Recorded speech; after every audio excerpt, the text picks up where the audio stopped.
some of the stuff that's happening on the international stage and on the domestic stage right now is stranger than fiction. Some of the stuff that we're reading, some of the stuff that we're going through in the news is so far beyond the pale in terms of absurdity that I'm not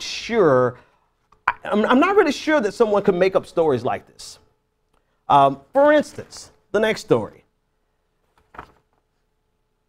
President Erdoğan of Turkey has said that it is unacceptable for the United States to issue warrants for his staff in the Washington brawl. The brawl that took place, we have some footage of that brawl, took place outside of the Turkish embassy, and the video clearly shows members of Erdoğan's presidential detail involved in an all-out brawl with American citizens, several of whom had to be hospitalized. And in this incident, the United States, the State Department finally got around to issuing arrest warrants for two of the individuals. They stated that later on they will issue more warrants, but now the Turkish president is saying that this is absurd.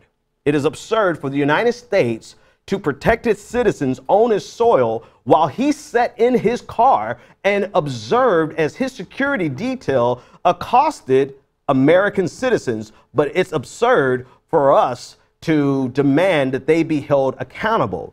The footage that you see on your screen now is where the protests broke out, and you can see that one of the individuals who was stomped by his security detail was a woman, all of whom came out to protest him, to protest President Erdoğan.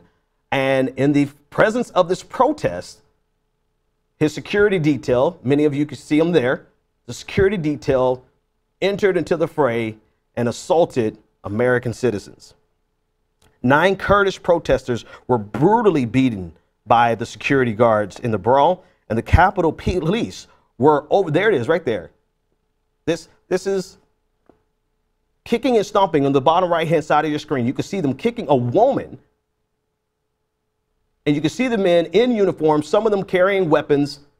Guys in suits clearly are a part of the presidential detail, something that the Capitol Police could not handle on their own.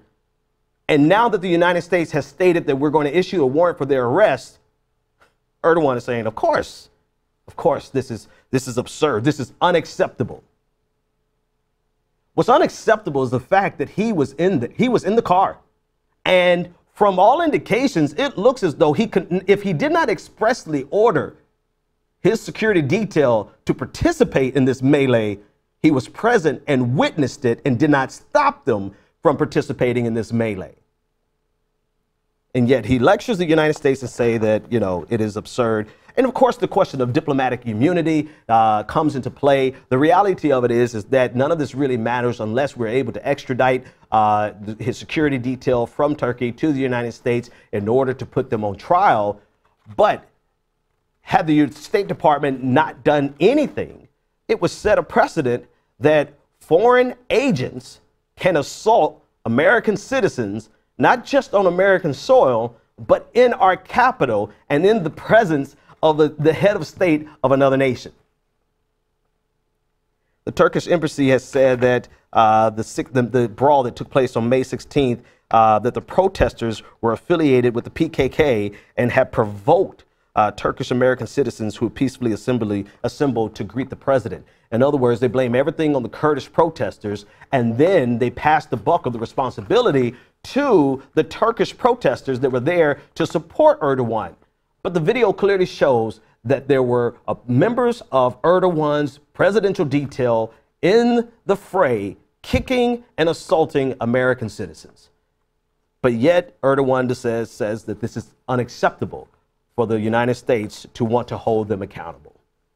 Again, so much of the news that is happening right now around the world and in the United States is stranger than fiction.